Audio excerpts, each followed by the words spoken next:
Hey guys, welcome to another Creative Tap video.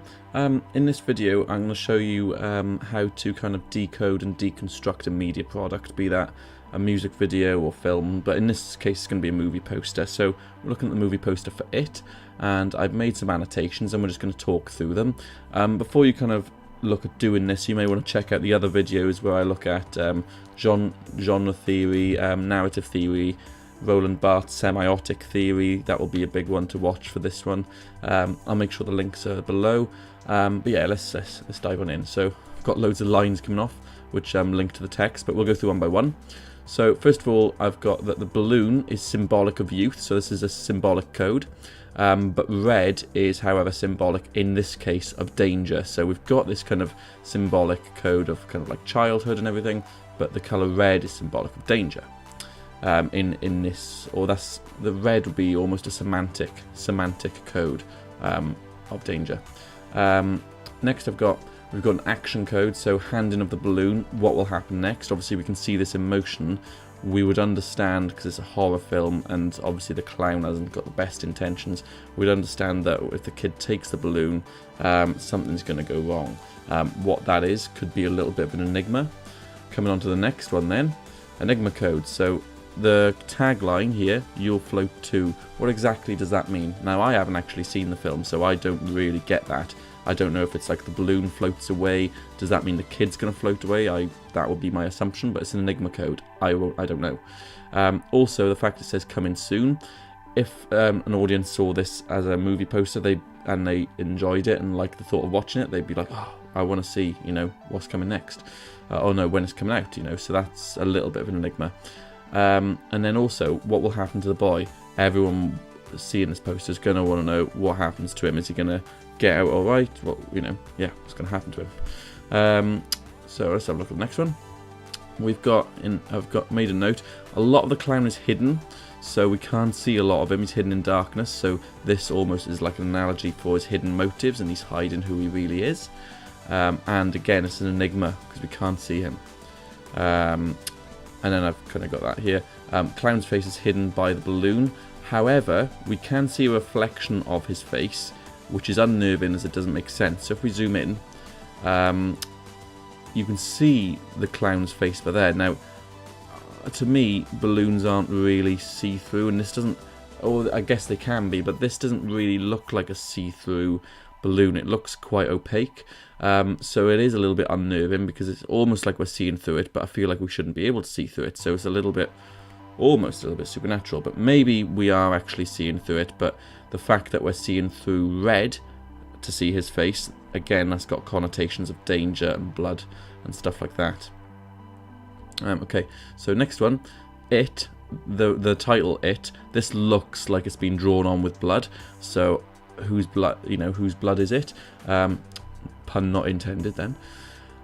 So yeah, it looks almost like smeared and drawn on, and that's got more connotations to what might happen in the film. Talking about text, we have also, it is important to note, we've got a serif font here, and for the coming soon.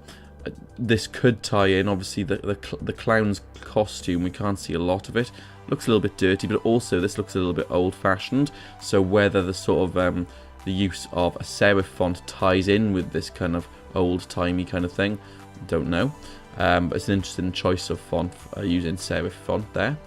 Okay, so we've got boy is going from light to dark, showing he is leaving a nice place and going into a terrible place. It's almost like that analogy of, moving towards the light. When people are dying, they move towards the light to go to a good place, but he's leaving the light and going into the darkness where this clown is. Obviously, the experience this boy is probably going to have is probably going to be quite dark. I don't know the film, but he's going down a bad sort of path here. Next, we've got the clown is hidden. I've kind of gone through this. Clown is hidden in darkness, which connotes his dark character, his dark background and motives. The height of the clown in relation to the young boy shows the clown's power and dominance over the boy. So he's a lot taller and the boy's looking up to him, and this shows that the clown has a lot of dominance. And again, it is because he is older than him, obviously. but it just shows it just makes this boy look even more vulnerable with this height difference in the positioning and the fact that he's gonna, he's gonna have to look up at him.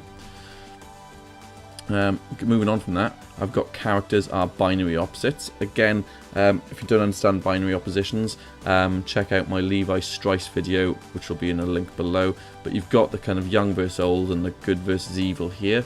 So you've got that binary opposition. I've got here yellow connotes innocence, vulnerability and youth. So we've talked about the reds and the blacks and that these are dark. Oh no, that's next.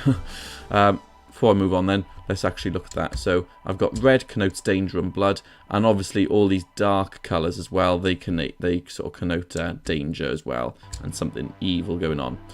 And then finally, I've got yellow on the boy, because the boy is the kind of, vulnerable character. Yellow's like connoting innocence, vulnerability, and youth as well. And you could almost say happiness, because obviously it's a young boy, he's going to be a happy kid. And that's not going to last long. He's going into darkness.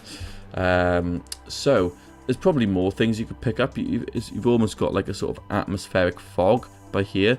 That could be an enigma, or where's this fog coming from? Why is it foggy? Stuff like that, and it almost creates a murky, kind of spooky atmosphere. You'd relate fog to an atmosphere. Again, the ground is very sort of almost looks grayscale, as if the colour has been taken out of the ground. Don't know if that's the lighting, but yeah, it's very, very black and white. Does that mean he's going into a world where the life's been sucked out of it? Again, you can kind of draw things from this. And yeah, and the clown's costume again, it's quite old, and you can't really tell if it's dirty, but it does look quite old-fashioned. Does this mean he's been doing this for a long time? Stuff like that. So yeah, you can draw a lot of meaning from it. So that's just a simple example of breaking down and analysing a media text. You can do this with a screenshot from a film or documentary or music video, or a still image, but you can definitely do this in video as well. So yeah, that's just a little intro on how to kind of do it. Again, check out the sort of theoretical videos that I'll link below. But yeah, cheers for tuning in, and I'll catch you in another video.